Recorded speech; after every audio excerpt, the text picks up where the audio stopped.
Okay, mate, push all the way in, please. Push, push, push. Good job there, mate. Nice and good decent, mate. Nice and good decent. Get ready to go. Pit lane is clear. Get ready to go. All right, boys. Back. Fire it up.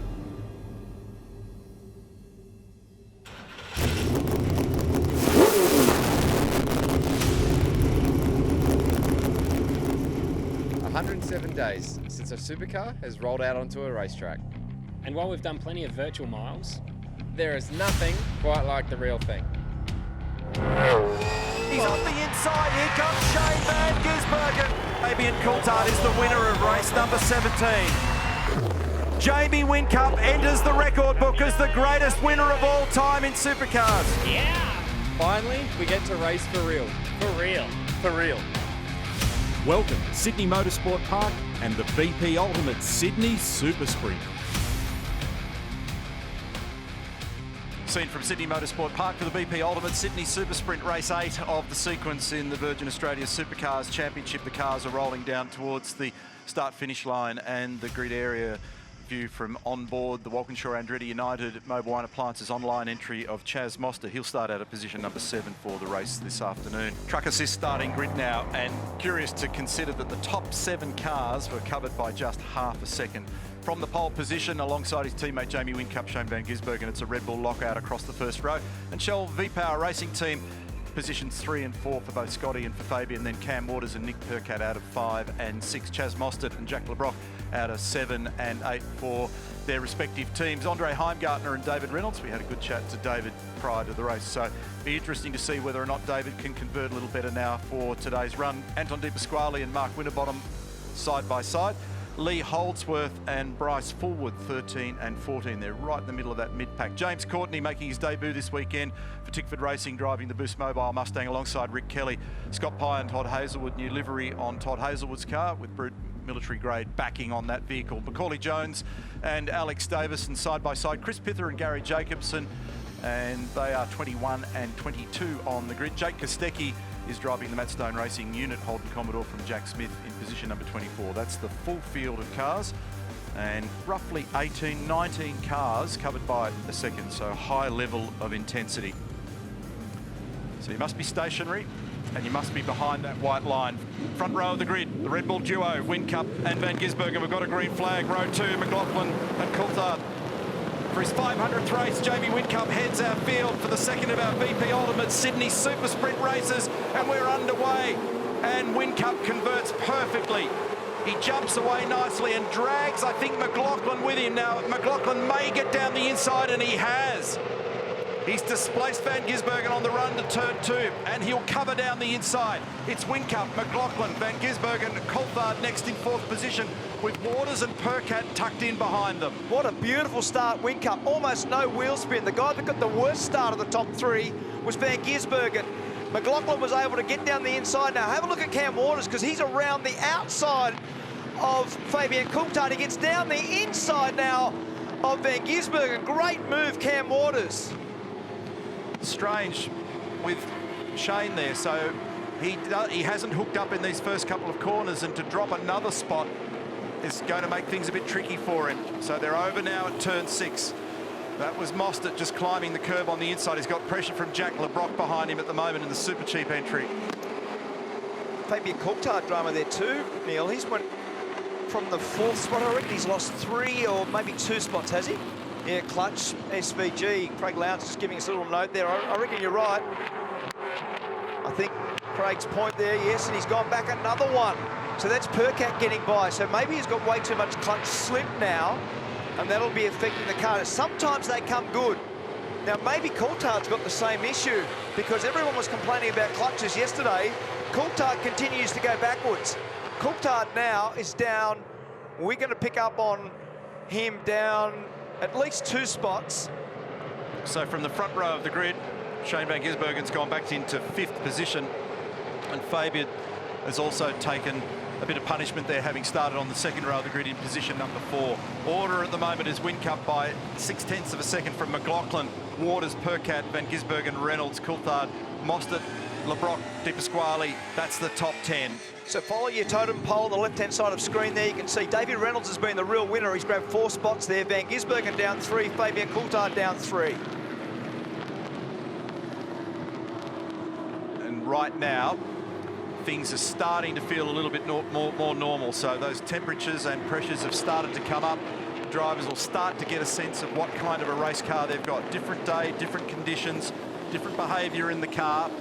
What do they do in terms of choosing their starting tyre, and what will they go on to? How many will they take? So what we're seeing is a little bit of a Red Bull version of what we saw yesterday from the Shell V-Power team, where Whincup is just easing away now. He's got it out to a second, and he's disappearing down the road, but there's pressure between McLaughlin and Waters. We're riding with Gary Jacobson. He's tucked in behind Macaulay Jones. These guys 22nd and 3rd in the field at the moment. Difficult change of direction there. Around to the right, then keep the brake applied to flick the car to the left. And there's Whincup from McLaughlin, from Waters, from Percat, Van Gisbergen, Reynolds. There's a good battle here with Heimgartner down the inside of Anton Di Pasquale. They turn in together. Anton's on the dirty side. He had to give it away. That's brave. Well, he chased him across the road, and he went all the way, and that's his prerogative. He's allowed to do that, Anton Di Pasquale. He chased him all the way to the left side of the road. Now, what that does is it makes an already daunting corner look like a right-angle bend at the bottom of your drive. That's right. Because when you go down the inside down there, then obviously the angle of the approach to the corner gets a lot uglier. So Van Gisbergen's still got a battle on his hands here. We're keeping an eye on him. I haven't heard boo from him on the radio. It's 0.8 of a second, Whincup to McLaughlin at the moment. Waters. Now David Reynolds has come up into that 5th spot. That drops Shane into 6th. There he is.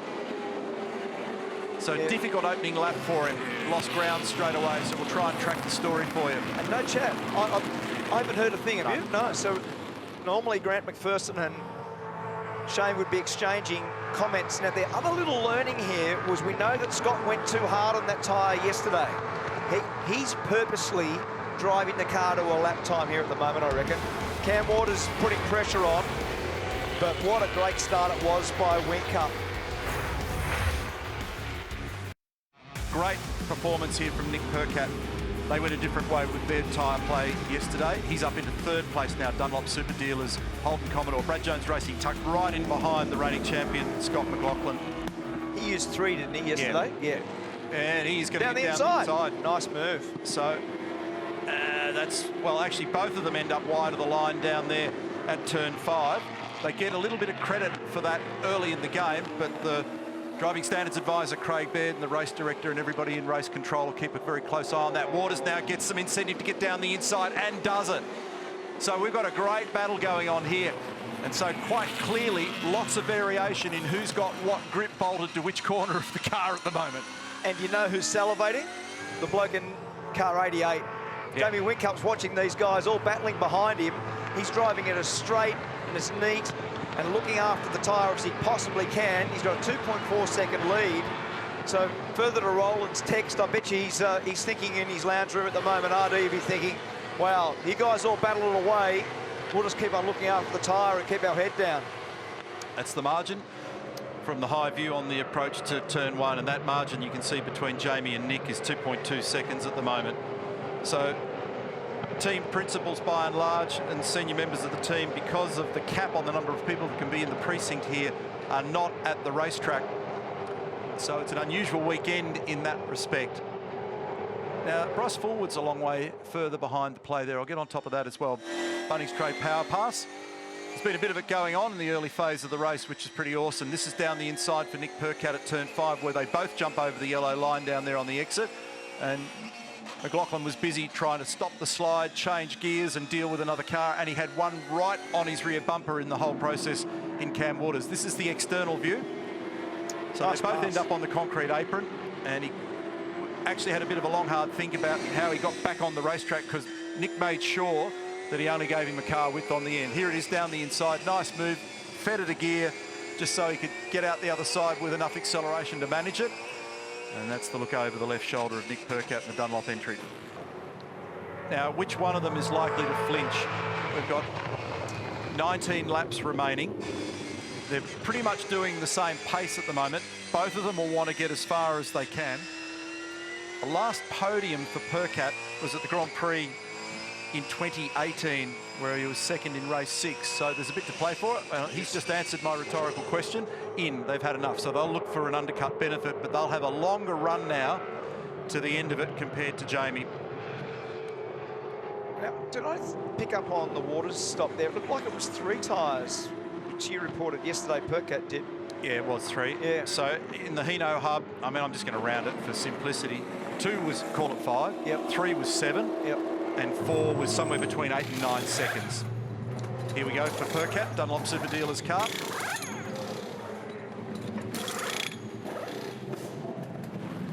So car 4, Jack Smith, 15-second penalty for a pit lane infringement being called in the background by... That was the Rick Kelly incident in the pit lane. Yeah. And that's just come up on our computer timing. So I was looking in all directions there. It was 4 for Percat then, wasn't it? Yeah. Yeah. So there's the confirmation on your graphic up on screen. So there's Percat. He's come out in front of Waters. He's in a pretty solid position now in this one. So we have got 7 cars yet to stop. Whincup, LeBrock, Di Pasquale, Courtney, Holdsworth, Davison, Jacobson. Nick Percat is the first of the cars that's done the stop. Percat over Waters. Reynolds is quick out there at the moment. His first sector is the best we've seen so far. Meantime, a couple of people to keep an eye out for. McLaughlin is in 12th. In comes Jamie. And so they're covering the Percat move. So McLaughlin is in 12th and Van Gisbergen is in 15th position. And those 2 guys are separated by about 3 seconds at the moment, maybe a bit more. I'll have to put a bit more thought into it, but I want to keep an eye on this stop. Be interesting to see what they do here, because they might actually choose to put fewer tyres on and take their medicine a different way.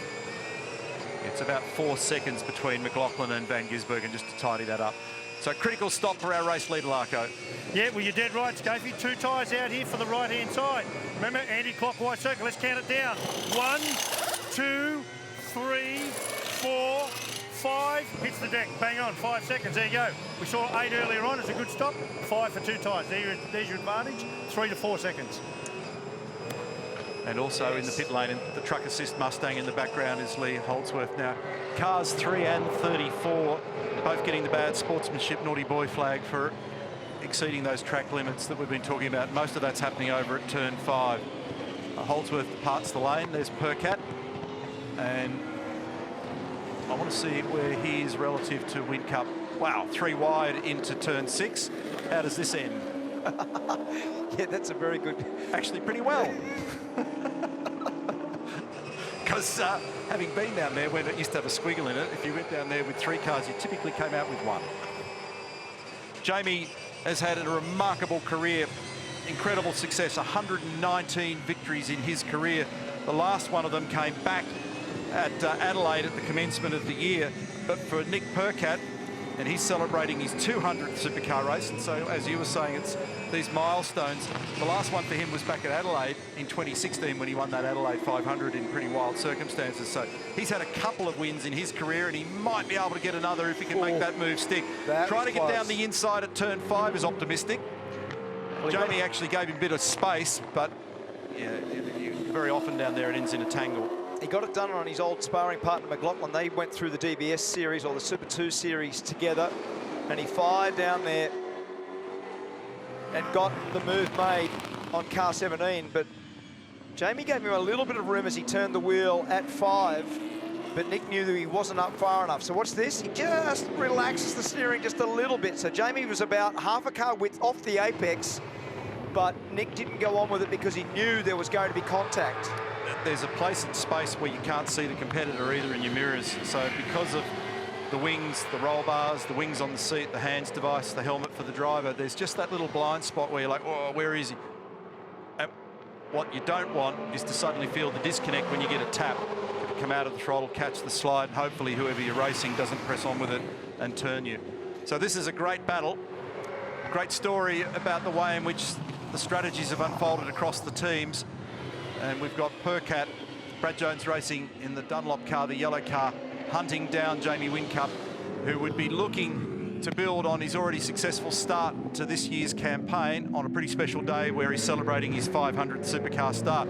Meantime, this is the battle for third. That's just as invigorating, and down the inside comes Percat, and he's done the dive bomb move nicely at turn 4. Change for the lead. Nick Percat leads. I reckon Brad Jones, Cam in Albury would be pretty lively at the moment. Exactly. How good was that? That was a really nice impromptu pass. He constructed the pass nicely by coming off turn 3. He had the run down the hill, and he took it off him very, very well. Mostert's deal, he's got to try to make a move, Croppo, because he'd much rather McLaughlin attack Waters than the way that this is unfolding for him. So I wouldn't be surprised if you see Chaz try to come off turn 1 here and position the car to dive at turn 2. Check this out. Whoa, he almost had a little look there on the way into turn 1. That potentially makes Chaz a little slower on the exit away. Yep. He could be a bit vulnerable down here now to McLaughlin, and Scotty has a think about it. Now, the next opportunity for him will be to try and dive bomb down the inside at turn 4. So he's got a chance now to position the car a little bit better if he gets decent traction out of here on the short shift from 2nd to 3rd. It's a car and a half length away. Did he carry enough speed over the top of the hill? Not close enough. Next opportunity might be down the inside at Corporate Hill if he's got the pace. Down the inside to the hairpin. Waters is hanging on. You can see that thing even from McLaughlin's vantage point. He's sliding a lot, Waters, and he's already got the warning about exceeding track limits, so he's got to be ultra careful in that spot. And if you've used your credits wisely, you can be a bit more aggressive at the back end of this race. 5 laps remaining and a tremendous battle for the last spot on the podium unfolding here between Waters, Mostert and McLaughlin. And in fact, David Reynolds is not too far out of this. If any of these guys scramble the egg, make a mistake, damage themselves, Reynolds will be in this as well. Can he flick down the inside? I wouldn't be surprised off the change of direction here when you go left that he has a dive down the inside for turn 11. Mostert, have a look here. Just have a look. No, he can't get it done. He can't make the change of direction, keep the mid-corner speed up. He's taken an extremely tight apex. He's across the inside curve. That hurt the wheel spin a little bit. See what it does for the run now. He won't dive down the inside this time because it hurt him last lap. Now it's opened up the margin between 1st and 2nd. Percat over Whincups now 1.97 seconds. 4 laps remain. About 12 kilometres of racing to come. And they're 10 seconds up the road on this group here. And this is the battle for 3rd spot. Waters, Mostert, McLaughlin. And in the shadow, we've got David Reynolds. So that extra little bit of pace that Scott had looks as though it may have diminished, but he's got a double dose of turbulent air and heat going into the front of that car and on those front tyres for McLaughlin as well. Jake Kostecki's also getting a blue flag shown to him at the moment. Oh, here we go. Down the inside comes Mostert, and he thinks about it. That's awkward. These two have got history. Got it. But Cam gives him some space.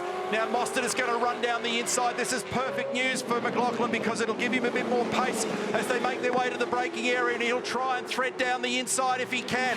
He's going to end up with a block of supercars down here in the right-hander at turn 8. You got McLaughlin on the inside. Waters pops back out the other side. Mostert steps across the line, and they're getting to a point where it's almost 3 wide on the run up towards 9 and 10. What a fabulous race for the Miners. He'll turn back the inside. He's having a dive. He gets it done. Nice spatial perception there. McLaughlin moved the car across in between the 2 corners and positioned the car perfectly.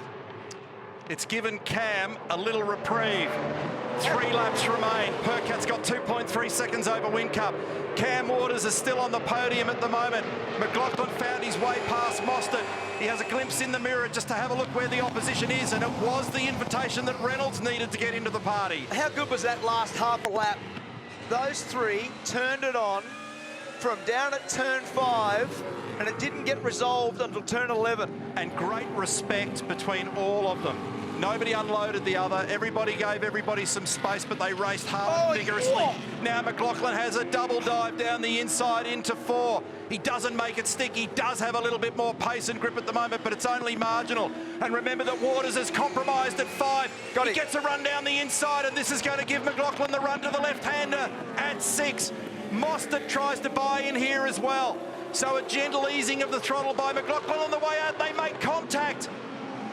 Oh, he's hit him. Contact, and there's a Served him. cloud on the right rear of that thing. Now he's got to be careful it doesn't damage a tyre there. 4 of them in a block of supercars in the right-hander at 8. A fantastic race, and now McLaughlin is going to get on the podium if he can keep it glued together.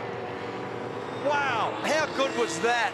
So Davey Reynolds has just got into this battle because they're all playing so aggressively, and Cam Waters served the back of Scott McLaughlin at the top of the hill at Corporate Hill, and Scotty was able to get away with that. Have a look at the crease in the rear guard there. That was quite a significant hit as they went up over the rise. Have a look at that damage. And he would have felt that in the steering wheel significantly. So he had a car parked under the bumper, half turning it on the run to the left-hander at Corporate Hill. So things have quietened down momentarily. There's 2 laps remaining. 2.9 seconds between Nick Percat and Jamie Whincup. And a fantastic battle for the Miners. Here's the replay. It all got going at turn 6. The BP Ultimate replay is from the viewpoint of Chaz Mostert. Look at the contact on the run to the hill. And then it went on as they came out the other side with a secondary contact. And we go back to live images. The Dunlop Super Dealers Holden Commodore for Brad Jones Racing. He's got margin in hand. They've played a clever strategic game. And everybody went all sorts of different ways in the way in which this was done. And it's resulted in a very different results board. 14 seconds is the gap between Whincup and McLaughlin, and McLaughlin has put up a vigorous battle to get onto that podium. He's cleared out now from Mostert. Mostert over Reynolds, Reynolds over Waters and Van Gisbergen, who's now had a quiet run after that difficult opening lap where he dropped from the front row of the grid and dropped down the order. Shane is now in 7th position. Here's Nick Percat. Less than 1 lap remaining. This will be a sweet moment for him. Really complimentary overnight about the balance and behaviour of this car. And the team from Albury will celebrate this sweet moment. And particularly that bloke, Brad Jones. He will be wrapped. He's a board member at Supercars. He's a commission member of Supercars. He's a team owner operating a fistful of Supercars and Dunlop Super 2 and Super 3. It's a big commitment to motorsport for Jones. And the commitment for him will now be rewarded. And this is what we want to see. The other teams throwing punches at the 2 big operations that have done so well in the recent past. 2 corners remain now for Nick Percat. The Dunlop Super Dealer entry comes out of the final corner. Nick Percat grabs gears. He looks in the mirror. And what great success for Percat at Sydney Motorsport Park. He wins our 2nd race this weekend for the BP Ultimate Sydney Supersprint. Well done, BJ.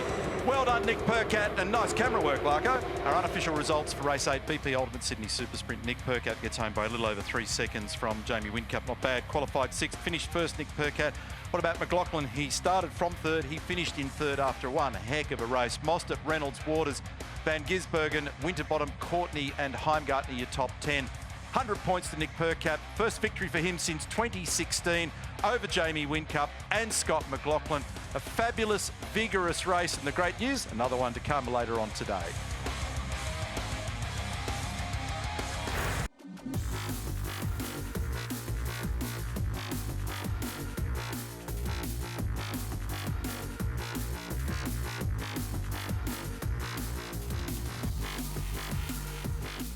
Armour All pole position has gone to Scott McLaughlin. That run earlier today for him was very quick. He achieved a 1 minute 27.9193. That's a quali record. So very narrow margin, just 9 100ths was all it took to separate he and Jamie Whincup coming into this one. Truck assist starting grid. McLaughlin over Whincup, tiny, crazy small margin. Shane Van Gisbergen. Now I know that Lee Holdsworth's got pretty reasonable tyre quality going as well in the truck assist Mustang mark. And Todd Hazelwood, that was an awesome performance for him in qualifying in that brute military grade car. And Nick Percat, who was the winner of our previous race. Be curious to see what they've got rubber-wise into the next one. Exactly, and the Mark Larkham scenario of what tyre is out there and able to be used and when you use it, whether you put it on at the start or you put it on in the 2nd segment of the race. Andre Heimgartner, Anton De Pasquale line up in the middle of the field alongside Chaz Mostert and Scott Pye. Mostert significantly way back, further than you'd expect him, and the sort of performance that we've seen through the course of the weekend for Chaz unusual to be that far back. Rick Kelly, nice job. And he had some damage on the front of the car there before. He was just talking about that drama with their car in terms of being able to optimise that performance. They're very new to the Mustang, the Kelly gang. It's a whole new bag of tricks now, having to work across a different number of people and fewer rattle guns, etc. So the cars are dropping into place. Quick tighten of the belts. Shortly, when everybody gets into the final row of the grid, all 24 cars, 12 rows, we'll get a green flag and we'll get the show underway. Front row of the grid, McLaughlin and Whincup. Row 2, Shane Van Gisbergen, ideal on the inside for him and Lee Holdsworth. The story so far, McLaughlin, a narrow win yesterday by 0.18. Nick Percat nailed one for the underdogs in race 2. What will unfold for our final instalment? Sydney Motorsport Park, the BP Ultimate Sydney Supersprint gets underway for the final time, and a nice drag racing start for Jamie Whincup on the outside, and it's neck and neck with McLaughlin. McLaughlin will hold on for all his worth to make sure that when they get down to turn 2, he's got the inside running. There's nothing in it. Jamie's up high, Shane tucks in low, Waters into 4th position, and McLaughlin pops out the other side, and that was critical to this race. That was a beautiful start. Both of them executed the start perfectly. Now, Van Gisbergen's being cheeky. Does he dive at his teammate? No, he doesn't. But that was very intense as they got through turn 1 alongside each other, and Scott on the inside prevailed. What's going on here in the middle of the pack? Mark Winterbottom with Frost. Oh, yeah, I thought Frosty was going to escort Fabian off the road, then he was able to get away with it, and he led him back on the road coming out of turn 5. Bump and grind in the middle. Which is always hard to understand from outside the car. When you're in the thick of that battle, you're getting nudged from behind, you're side to side with other cars, you're rubbing mirrors, you're tapping on the bumper of the car that precedes you. Jack LeBrock on the outside of Andre Heimgartner at turn 8, the Super Cheap Mustang, they go side by side. There's some leniency with track limits in the early part of the race. Oh, Mostert wide and a long way back. So we've got McLaughlin, Whincup, Van Gisbergen, Waters, Hazelwood, Holdsworth, Reynolds, Percat, Coulthard and Winterbottom. That's the 10. Throwing rocks at each other out of the final corner on cold tyres. And look at Percat chasing down the inside of the front straight. And he's got Fabian right behind him, and that was close as Fabian started to peel back to the racing line on the run into 1. 1 second is the margin between McLaughlin and Whincup at the end of the first lap. And Chas Mostert, who we said didn't qualify very well for this one at all, he was down in 15th. He's lost 4 spots. He's down in 19th. So the man that was at Walkinshaw and Andretti United, James Courtney, carved him up earlier in that lap, escorted him wide, and Mostert's lost ground. I expected him to move forward. Bryce forward with Mark Winterbottom underneath him at turn 4. So already good gains being made by McLaughlin, but remember yesterday, early in our first race, we talked about the fact that was there a concern taking too much from that tyre too early. Now, it worked out for him in the end, but it was only by a fingernail at the end of it. Oh, that was tight there. Lee Holdsworth and David Reynolds very, very close as they crest the rise. Dave was able to get around the outside effectively. Todd Hazelwood's been able to hang in there. He hasn't lost a spot. So Lee's lost a couple of spots in that process. Dunlop curb cam on the exit of turn 8. Whenever you drop spots in that opening lap or two, it's immediately frustrating because you just know that it takes a long time typically to either work it back on the track to get back where you were, or to come up with a strategy that unties the knot that you've just found yourself in. And Mostert was the biggest loser. He lost 4 spots. 1.3 seconds, McLaughlin to Whincup. Fastest lap, Bryce forward. Mobil 1 and Middy's in 10th position. Oh, cheeky little manoeuvre there. Hazelwood off at the front of the Brute Commodore down the inside of Cam Waters. Cam Waters then went to cover, and then he almost got into the back of Shane Van Gisbergen on the approach there to turn 2. So there's not much in terms of pace between those 3 or 4 cars in behind Van Gisbergen. Little rub there. Bryce forward, there you go. He's done it again. He's had another little look. So Hazelwood looks aggressive into the back of Cam Waters. problem with that, when you take the shallow dive on the way in, it typically makes you a little bit slower on the way out. It looks like he's got some grip advantage there at the moment, but it's hard to apply it. Lee Holdsworth now trying to put that recovery move on that we spoke about. I think he actually managed to do it then on David Reynolds. Oh, take two. It's twice in a row now they've done this. That was last lap, not as vigorous as that, but Lee ended up running him wide. Dave was on the slide. He went right over the apron of the road at turn 7 and was able to just maintain control. Here's Nick Percat now, who's capitalised on that manoeuvre. Now, what does Nick do? Because he's caught wide. Forward's going to park it on the inside. He won't be able to get the Dunlop Commodore back to the inside. So Forward parks it there. The run for Fabian Coulthard's the best of the lot. It's going to be 3 abreast. Fantastic driving. Percat chases down the inside. He's got Forward to the left of him. He's got Holdsworth to the right. Meantime, they're feeding information to McLaughlin to just look after these tyres. He's gone out to 1.4 seconds. They're checking his speed and his margin relative to Whincup, who's got a bit of a queue forming at the moment. Holdsworth in 7th position and have a go at this battle pack.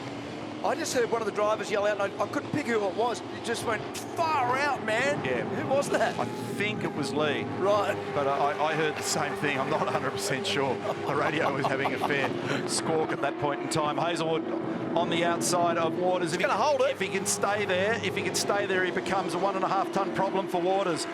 And it's still on. Now to the next left-hander. He's still there. This time he gets it done. And David Reynolds runs down the inside with him. When we spoke to Cam pre-race, we commended him on some extraordinary racing in this section of the racetrack, and he's doing it again. It's a carbon copy. We've got 3.2 seconds now between Scott McLaughlin and Jamie Whincup. Todd Hazelwood has now moved up into 3rd. Who was that wide down there? Cam Waters has run wide. And that allows Lee Holdsworth to climb a position up into 5th. And behind Cam is David Reynolds right on him. Lucka. Hey guys, I just want to grab this opportunity. This is Scott McLaughlin's tyres. You can see here, he's got 2 tyres look like they're going to go on the car. They're number 12 on that one over there. This is number 17. Look at the build-up off this. So this has obviously come off a front, and you can see here where they've scraped. There's little indicators there. You can put a little dial gauge in. They start at about 3.2 mil. I've seen tyres down here that are going back on that are about 1.5. Wow, that will be a shocking tyre to put on the car. Yeah, it won't be nice early. Look at this for a race. They're 3 wide on the run to the corporate left-hander, Corporate Hill left-hander, and it's Waters, Percat, and Reynolds. What a battle. And Cam Waters has got 2 in the dirt down there, and Percat gets it down the inside. He threads the needle, and now it's bump and grind. And in a heartbeat, Cam Waters gets his ears boxed and drops a whole bunch of places. That was remarkable. It's got something wrong with the front of it because it's got a steering drama going, Crumbo. When he braked the car for turn 8, it wasn't linear. The thing moved around everywhere. Yeah, that was, I reckon he'll come in right now. Watch this. When he stops the car, have a look how much it wriggles around at the end of the stop. Yeah. See it's wobbling at the front? Yeah, good pickup. Cam Waters did the fastest lap with a 31.27, so slightly faster than his teammate Courtney. Quick shout out to Will Davison. Will was obviously driving the Courtney Mustang earlier. Leader in. With a 6.6 second gap, and they're responding with car number 97.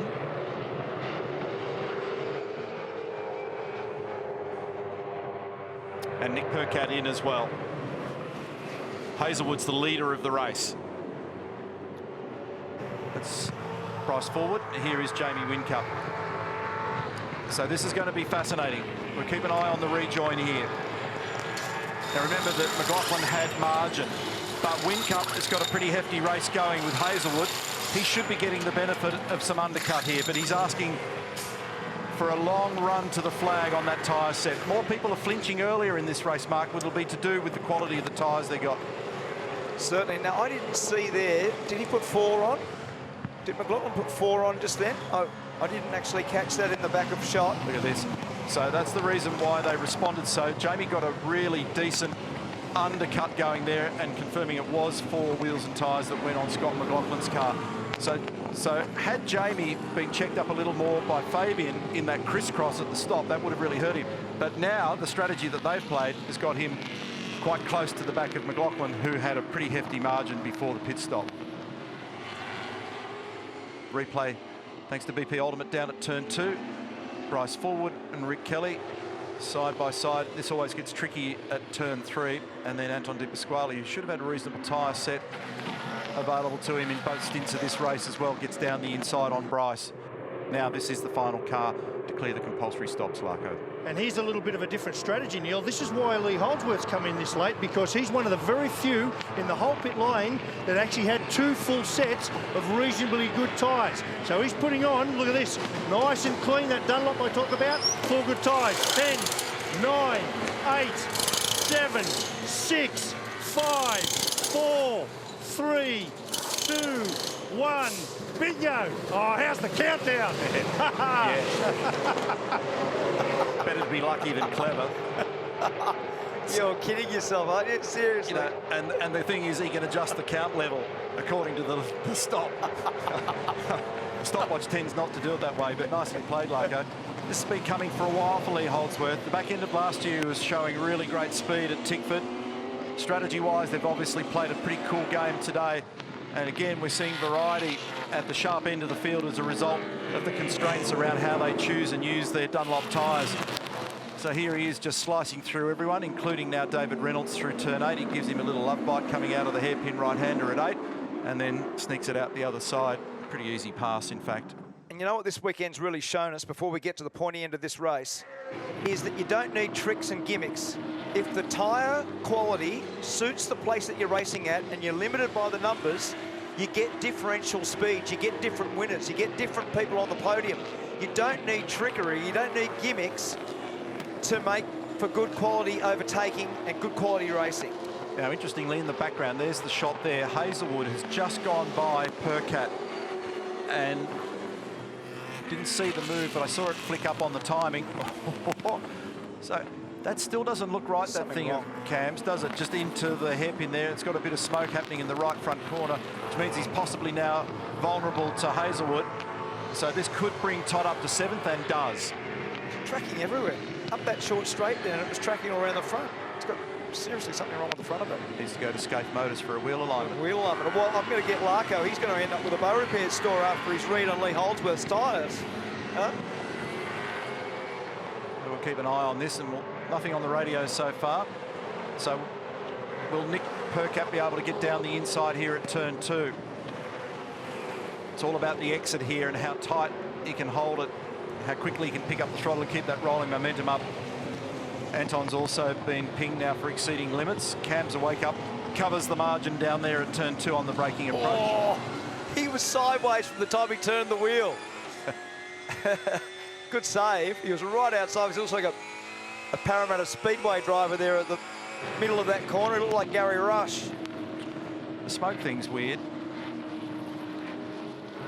It's obviously still doing half reasonable lap speed at the moment, Cam Waters' car.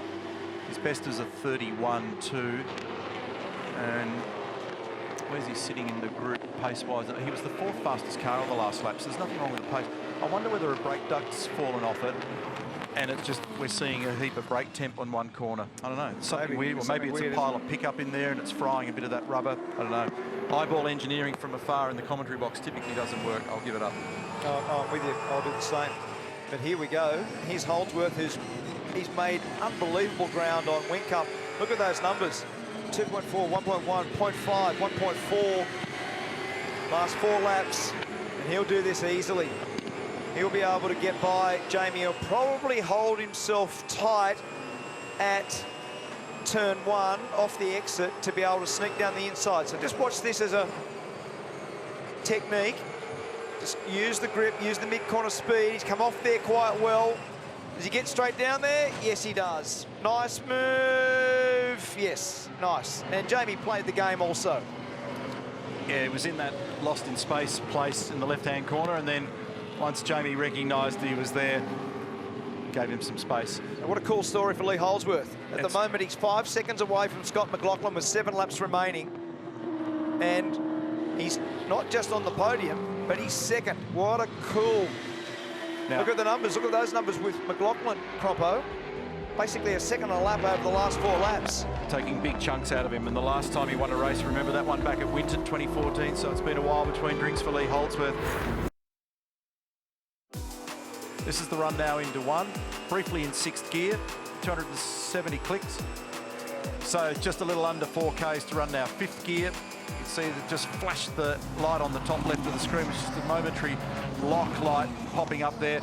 Now the margin's 2.6 seconds, so it's a valiant try, but he's not quite going to get there, and ended up being a pretty quiet run for the balance of the afternoon for Jamie Whincup. David Reynolds holding on to 4th at the moment, and I think everything after that has now settled somewhat. Everybody's pulled the trigger and used the most out of their Dunlop tyres. But boy, we've had 3 really interesting, energised races this weekend. It's been a great return. So this guy continues to impress. The concentration that he showed us in the break during the E-Series was impressive. Same for Shane Van Gisbergen. And actually this move here could be interesting. These guys got together when they were sim racing several times. Is that a problem Maybe it for stopped. Fabian? Yeah, he's definitely got a drama late in the race there. Big time. Yeah, so he's going around very slowly. But Anton, as you said, Anton and Shane have got history through the E-Series events. Unbelievable. And looks like they've found themselves on the racetrack together again, disputing 6th and 7th.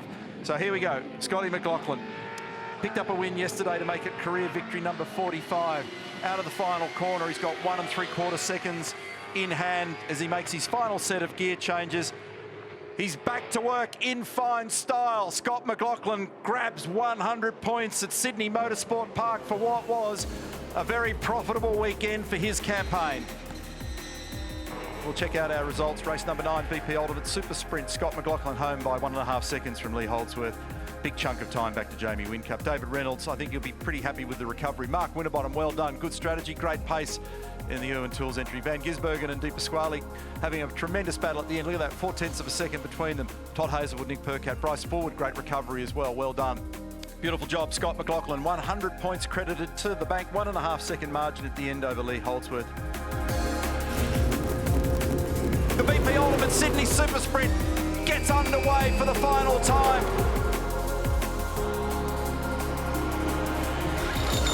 Great work, mate. Really good drive. Well done, boys. He's back to work in fine style. Scott McLaughlin grabs 100 points at Sydney Motorsport Park